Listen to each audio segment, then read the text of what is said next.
All right. Welcome, everybody, to another episode of Connecting the Pack.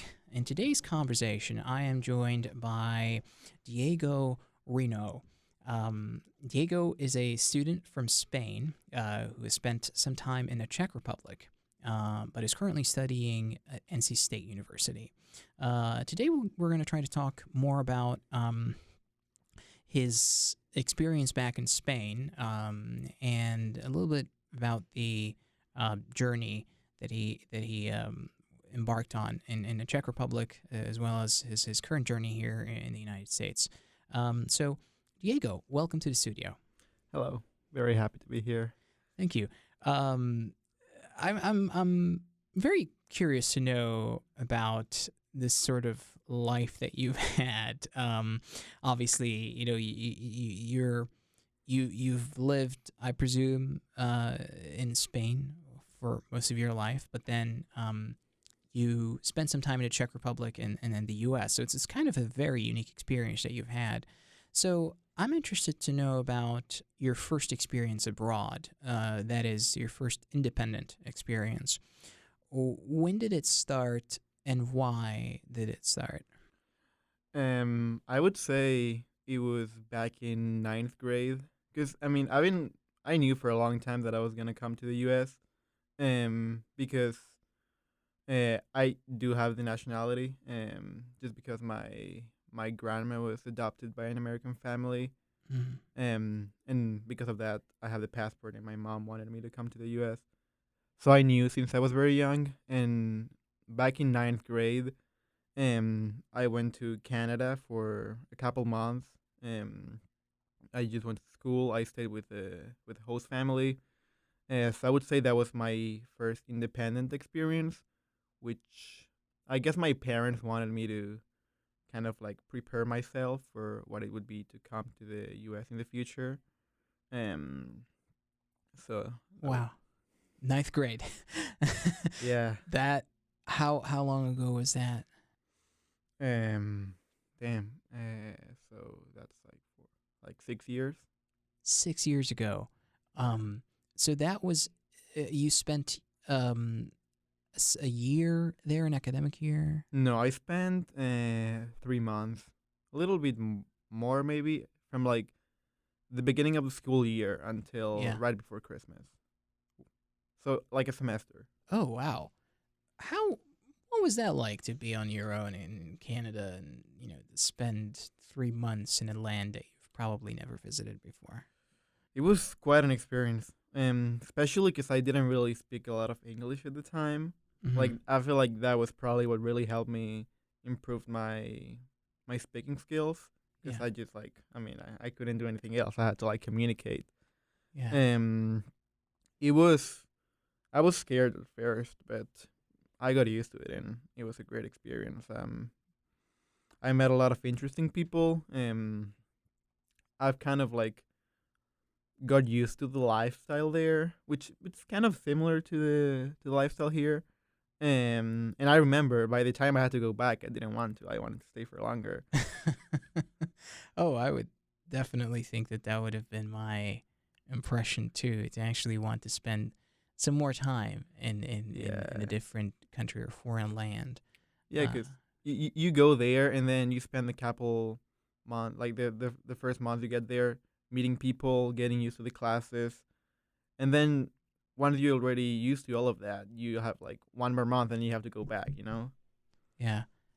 So that the second month or third month, that's when you think you might have just started adjusting to the situation, and then you find yourself leaving Yeah, pretty afterwards. much. Yeah.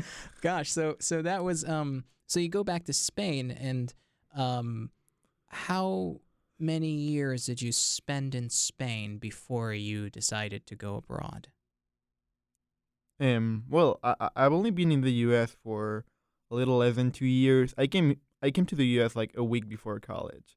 Oh wow. Yeah, like I applied to a lot of colleges in the East Coast because I wanted to be kind of closer to Spain. Yeah. Um, and I ended up deciding to go to NC State because they have a very good industrial design program, which is my major. Right. Um, so yeah, I didn't even get a chance to like visit the campus or anything. I just like kind of had to see pictures online, and then my mom came with me, and she helped me buy everything I needed for the dorm and stuff, and then she left, and I started classes. Oh, wow. Yeah. So you started, so your college experience was is here primarily in the States, but you've had an experience in Prague in the Czech Republic. Yeah, but I went to a study abroad program, but it was during the summer. It was 6 weeks. Oh, wow. I went there and took a furniture making class and a photography class. Furniture and photography. Yeah. What a combo. I know, right? Is that part of the industrial design that you're doing, or? Well, furniture is part of industrial design. It was an elective. Okay. And then photography is not. It was a studio. Studio is a class that is 6 credits. Yeah. So it's such a longer class. And normally all our studios are focused in industrial design and making projects, but we do have the opportunity to take one swing studio, which means a studio in a different subject. Like I could take like a studio in graphic design or animation. So I decided to take photography. Right. And I mean, it's in Prague, like.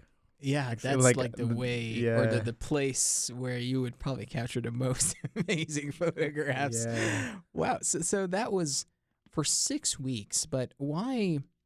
So why did you choose Prague or even a summer program? Because typically, I would imagine that people spend a fall or a spring doing an exchange, going on exchange. But maybe you can share with us why Prague and why the summer season.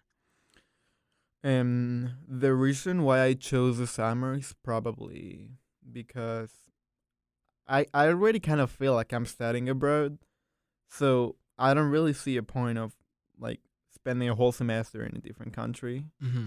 because that's kind of what I'm doing, but for 4 years or Yeah. for longer. And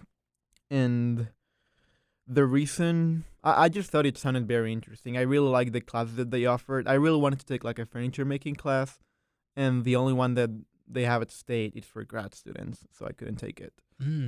So that was kind of the main reason, and also because I am planning to do a co-op next year. So in order to do that, I need to clear my schedule. Like I don't have to be taking any classes. Yeah. So going abroad during the summer gave me the opportunity to just kind of like take all the classes that I would be taking next year for like during the semester that I want to do the co-op. That makes sense. So this is, what's interesting is that before we even started recording, you pointed out, well, I pointed out that you had a nice tote bag, and you told me this was from Prague, and that was, I didn't know you had experienced something outside of, like an exchange opportunity outside of the United States, but you mentioned that that you were there just past October as well. Tell me more about that. What was the reason for your return to Prague in October? Yes. So during the summer, during the furniture class that I took, we were only 2 students for some reason, and Oh. normally there's usually like 10 students, but we're only 2. It was me and a grad student. So they decided that, taking advantage that we were only 2 people, they wanted to apply for this very important design exhibition.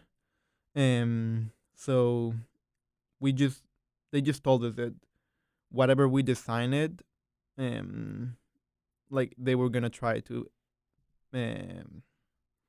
make it exhibit into the exhibition. Oh, okay. So they asked you guys to apply and design something that could be showcased. Yeah, exactly. Oh, so you guys applied, and what did you design? We both did a bar stool. Oh, Yeah. okay. Yeah, we both did like we would went in completely different directions. Like both of our bars look completely different. I did a steel bar stool inspiring origami, Oh, and I think the other girl, her name is Emore. She did a bar stool inspiring nature. wow. So, what happened to the design? Any feedback? Any It was a lot of work. I think it was that class was more work than the 6 credit hour class.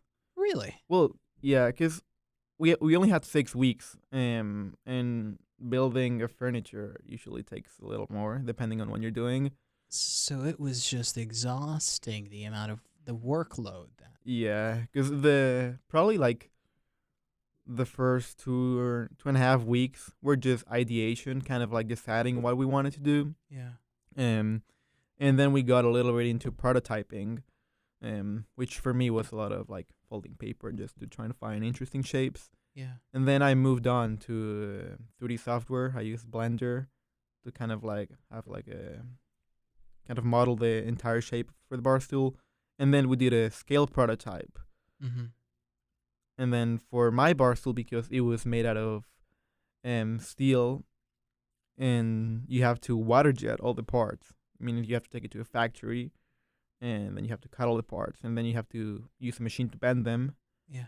That was done after I left, just because there was not enough time. So we had to prepare all of that process, kind of, and then our professor was the one who did all the work, like taking like the stuff to the factory and talking to the guys and making sure that everything was going all right once I left. And then once we got accepted into the show, which was also after I left, Yeah. we were doing all of this and we didn't even know if we were gonna make it to the show because he's very selective. So Yeah. um, so yeah, once we got accepted, we started talking to the university here at States because we tried to get them to send us back in October to be there for the exhibition, uh, which I thought it was gonna be harder than it was. Yeah. So yeah, we got them to pay for the flight and everything, which was awesome. So yeah, they sent us there, and we spent around a week. Yeah. So let me ask you this: how hard is it for such a design to make it into the exhibition? It is. It is pretty hard. Because from my understanding, there's a lot of people applying, Yeah. and they only have an open section for like young designers. Because some of the people who are exhibiting there are very big brands, Ooh. like cars and like some very big like furniture companies, and I don't know. It's kind of a mix of everything. Yeah. I also think it really helped that we were part of NC State, so they were kind of like trying to make it look like, well, like we have a school here in Prague, and we want to show what we do here in the school in Prague, and like encourage students to come to the US to our university a little bit. Yeah. And they wanted to do that through our work. So that's kind of how I think we got into it, because I think you also have to pay a fee to apply, Right. because if you get accepted, they give you like a spot into the exhibition, and I think you have to pay for that. So this is fascinating, by the way. I mean, I'm sure this is such an honorary position to be in, to actually Yeah. have your piece being showcased in such a prestigious exhibition.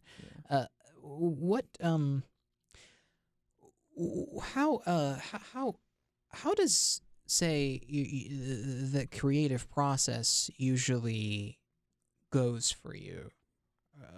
Usually go for you? Like, what sort of inspires you to make such a piece, or how long does it take to come up with, oh, this is how I envisioned a final product to look like? I mean, is that a consistent process? Is there a particular pattern to it, or does just the idea come out of nowhere?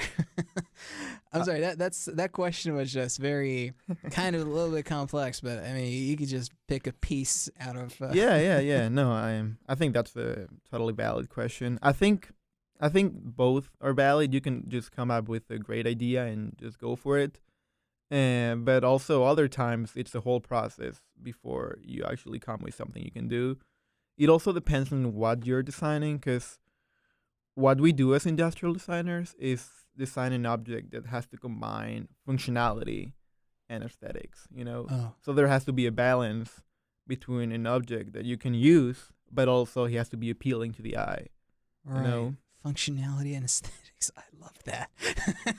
It's like I remember so my ex girlfriend does fashion design, and they have there's a certain category of design that's called, I think, avant garde or something, and it's essentially pieces that are not supposed to they're not made for functionality, if that makes sense. Yeah.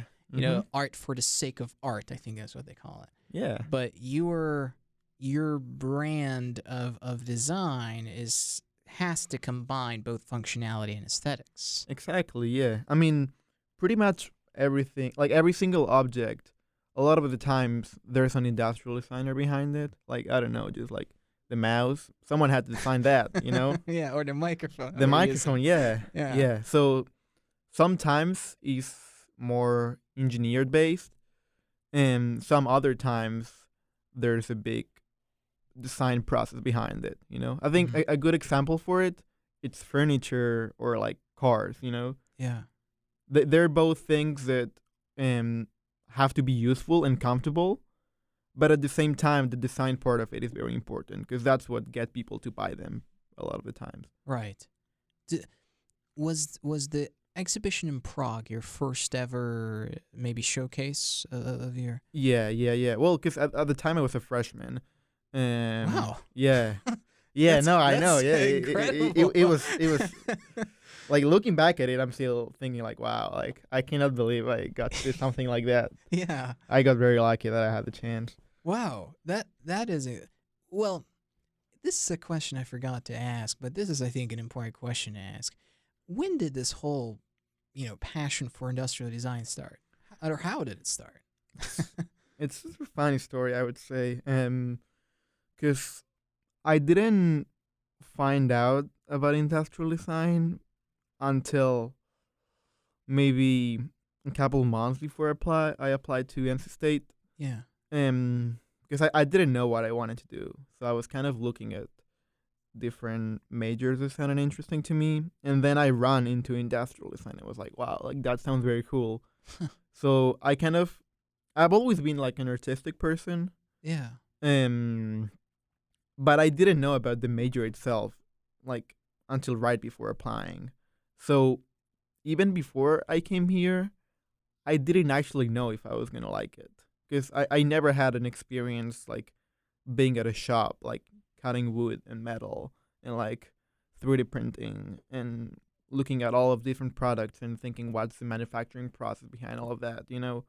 Um, so I don't know. I just thought it sounded interesting, and I came here, and I really like it. I love it. Like I know that's for sure my passion, and I Wow. think I got very lucky that I was able to find something that I like so much, um, like in such a spontaneous way. So tell me more about some of the pieces that you may have designed before throughout your program of study. Other than the one that was exhibited, was there one piece that you're maybe very proud of, or a piece that speaks to you in a way, a piece that is considered significant? I mean, how is it common for you maybe to design every semester, or what can you tell Yeah. me about that? So usually every semester, we do projects in our studio class, Uh-huh. and it depends on the semester, but I feel usually the normal amount is 3 projects. 3 projects. Yeah. Is So that considered heavy or no, I think that's a normal? good amount. It depends on what you're designing too. Yeah. You know, if it's a more simple object, it might not take as long. if it's a more complex object and there's more research behind it, or maybe um more mechanics, Mm-hmm. kind of like say it. It might take longer. For example, this semester we done a plant growing system. Plant drawing system. Growing system. Growing system. So I did like a self-watering pot to grow plants at home, Wow. and we did a pet toy. And now we're doing some sort of different project where we're designing for a classmate, and I'm doing a coffee filter. A coffee filter. I know, yeah. So, what stage of development is it? This coffee filter. So, the problem, basically, what we had to do for this project is they're pairs with a classmate, and the classmate has to give us a problem that they have, and we have to design something that solves that problem. Oh. No, because that's kind of the idea of industrial design: create objects that solve a problem. Wow.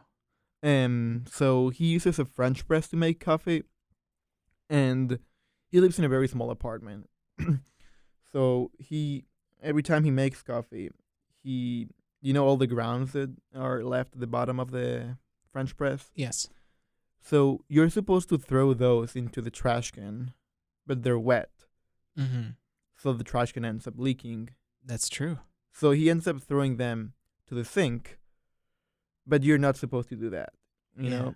So he wanted something that would either help him to kind of drain the coffee grounds or clean the French press in a more easy way. So I'm kind of designing a filter or a strainer that goes into the bottom of the French press where you just pour the grounds, and then once you're done, you kind of like take that strainer and then just throw the coffee grounds into the trash can. Wow. I am in awe of this project. I feel like I'm like a kid in a candy shop, you know. I'm really fascinated by this. So there are problems I think you might not even be aware of, but you know, someone tells you about them, and then maybe you think about, oh, how can I fix it? Yeah, exactly. Right? And I'm sure there are problems that you are already aware of, Mm-hmm. and you are thinking about fixing them.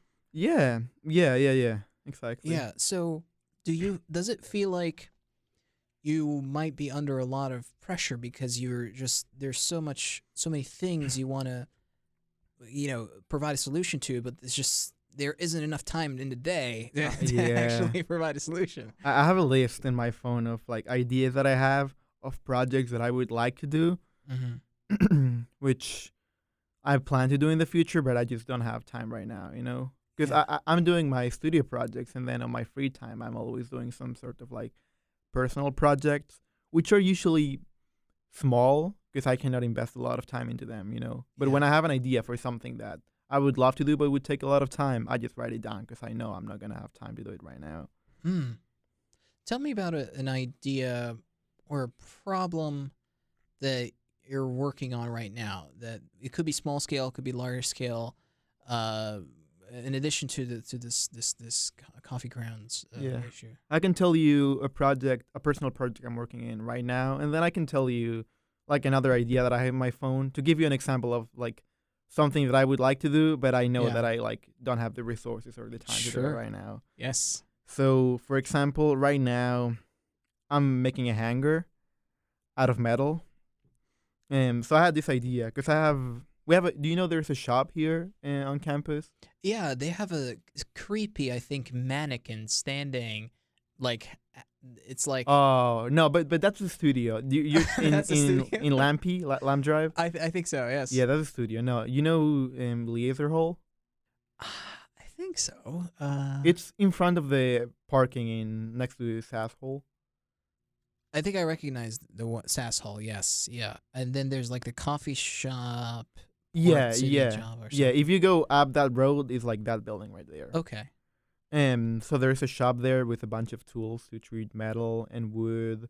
It's crazy. You if you've never been there, you should. Oh, I should definitely visit, Yeah, and you can show me all your toys. yeah, I'm just kidding, but yeah. So, what were you saying about the hanger? yeah. So I have these stainless steel plates there. So I had this idea where I could just cut a flat pattern and then I can fold the plates into a hanger. Oh, So I was trying to do that. Also, like it's a project that I'm doing kind of to get more familiar with working with metal. okay. Because I have to cut the stainless steel. And I might have to do some, what's it called? Sometimes I just forget the word. It's all right. When you're like joining metal, what's it called? Fusing. I think fusion. Um, It's not soldering. It's yeah, I- yeah. It's. I recognize. I recognize what it is, and the description of it. I recognize. Maybe the word, I don't really have at the tip of my tongue. But so essentially, it's that process that you want to familiarize yourself with. exactly, yeah. So I just have this very simple design, and it was kind of an opportunity for me to use those metal plates that I have and get into the shop and just cut them and experiment with different equipment that they have in there. Uh huh. So for example, the metal of the material of the plate is stainless steel, and the problem with stainless steel is that a lot of the machines in the shop cannot cut it because it's very hard. Yeah. Um, so I thought, well, like they also have this tool which is the water jet, which basically cuts can pretty much cut into anything with water into a lot of like it's water into a lot of pressure, and you just put a file into the machine and the machine cuts it using water. Does Yeah. that make sense? Yeah, it's the pump of the water is so strong that it Yeah. can cut through this. Yeah. Yeah. So then I thought about doing that, but the problem is that the water jet that they have here can only cut something that is 12 by 12 inches, Okay. and my flat pattern was bigger than that. So I had to find another way, and then I ended up using a jigsaw to kind of cut the flat pattern. And then I had to use like a file to like soft the edges, Yeah. and then I don't know. I took that flat pattern, and then there's a cutaway in the middle of the plate for the hook, and I'm gonna do that part with the water jet. So now I'm waiting for the guy in the shop to do it for me, and then once that is done, I have to use a machine. It's called a press brake to bend the metal, Mm-hmm. and that's gonna be it. And when do you think you will have a final product? Mm, it really depends when they are able to cut the hook for the flat pattern that I have. Because once I have that, it's just folding it into the hanger, which shouldn't take more than an hour probably. And where would you hang it? Well, it's a hanger for clothes. Oh, it's a hanger for clothes. Okay. Yeah. Sorry, I didn't. I wasn't specific enough. Maybe, yeah. I thought it was the thing that you post on a wall, or maybe attached to a wall. No. And then, yeah, I was under the. No, I think maybe I made a mistake of thinking that way. But yeah, I understand the one that you're referring to. Yeah, sorry. No, it's my mistake. But so this is that the project that is the personal project that you're working on? Yeah, that's the personal project that I'm working on. Yeah. Like just on my free time whenever I want to. Oh, and you mentioned another one that is, I think, that is, I think, a part of the course that you're taking. The coffee filter? No, so you mentioned earlier there's like a personal, there's like a small scale or a large scale. Yeah, that was like the small scale one. I just sorry, I didn't mean to confuse you. No, I just meant it in the way that this would be a small project because it's something that I can do in a couple weeks with the materials that I have. Oh wow. And then I just wanted to give you an example of like another idea that I have, but it's something more complex that I just cannot do because it involves a lot of like more research and technology and resources that I don't have. Right. You know? It's just an idea of something that maybe I would like to do in the future, Yeah. but it's not something I can do right now. Yeah. Does that make sense? It makes a lot of sense. Let me see if we can explore this subject here together. Um, do you when you take a break from the work that you do, um, what is it that you resort to maybe clear your head, or just to kind of detach yourself from a project that you're working on? Like what is it? What is the activity that you do to perhaps maybe feel to maybe regenerate, or to kind of clear your head in a way? I would love to know more about that, because it seems like work is overwhelming. Like there's just constantly there are projects, and It I don't is, even yeah. know if you take breaks or not. Well, um, I do. It depends. It depends on the part of the year, because sometimes I'm just very busy and don't really have a lot of times. Other times I have more time to kind of like enjoy myself and like more hang out with my friends. yeah, Um, mm, I feel like I'm a pretty simple person. I don't do anything special. I feel like in my free time, I usually try to hang out with my friends. I have like some friends over for like a drink and like maybe playing video games or yeah, watching a movie. A lot of the time, a lot of my free time also goes into hanging out with my girlfriend, right. which takes a lot of time sometimes. Yeah. And I feel like that's pretty much it. I used to go to the gym last semester, but I just don't have no yeah, last semester. I just don't have time this semester for that. Mm, So I just kind of had to like prioritize what I think it's more important and what's gonna make me more happy. yeah. Um, so yeah, I feel like whenever I'm not doing schoolwork or working on a personal project, I'm either usually hanging out with my girlfriend, my friends. I like to watch movies on my own too.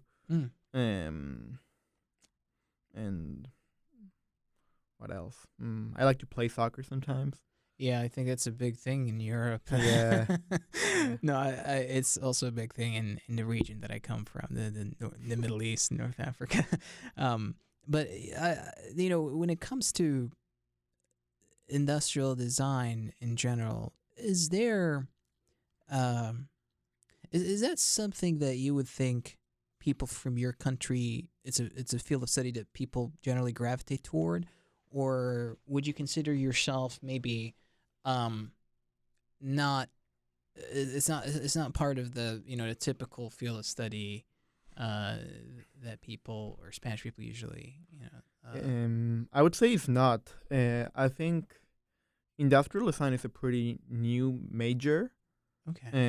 Even here, it's a very small major. My class is only 20 people. Oh, Yeah. And I know some universities do offer it, the program, but it's very different from what we do here. I know a girl. I think she's a junior and she's an exchange student from Spain too, oh wow. and she's doing industrial design too. But from what she was telling me, the program in Spain is divided into two parts. So the first 2 years is engineering, and the other 2 years is design. Wow. Yeah, it's so different from what we do That here. is, yeah. So they don't combine the idea of aesthetics and functionality from the get go. So maybe early on, it's all about structure. Yeah, exactly. Okay. Yeah, Wow. I think that's the way the program is built there. I also know, because the program is so new, it's not really defined Hmm. in the way that when I was looking at the programs at different universities in the states. In some universities, the program it's a Bachelor of Science, and in others, it's a Bachelor of Arts or Design. So I guess it kind of depends where you go. Mm. So, is there someone in that field or in the design world that maybe inspires you, or you look up to, or maybe you consider like an idol of some sort? I mean, you've been in the design sphere from before you even started college, right? Like you said, you like maybe art or design. Yeah. So was there someone, a character that you really thought, well, wow, this is I wish I could maybe be like that person, or I wish I could maybe mimic some of their work. I wonder if there is someone out there that you think is worth mentioning. Yeah, but I feel like it's more people that I get to know personally than just like people I don't know. Like Yeah. I don't know. Sorry. For example, my professor from Prague, the one from the furniture class, he's only a part-time professor. I think he only teaches during the summer, and then for the rest of the year, he has his own companies. He like works for other clients, and he has his own projects. Like at the at Design Block, which is the name for the design exhibition in Prague, he was also exhibiting his own thing, you know, and he has done a lot of cool stuff. And it really, I feel like I had a chance to like look a little bit into the life of someone that is successful into the industry, Mm-hmm. and I really admire what he does, and I think it's very cool. And I kind of like, in some way, I kind of like look up to him. You Yeah. know, I think he has a very cool portfolio. He has a very distinctive and creative way of design things and think about what he wants to do. Mm-hmm. That's incredible. I want to thank you for walking me through this wonderful sort of design world that you're immersed in. This is Course. not something that I am very, very familiar with, but I enjoy talking to people about, and I'm very intrigued by the things that you've done and the projects that you're working on. So really, thank you for joining me and having this Yeah, conversation of with me. course. It was a pleasure to be here. Absolutely.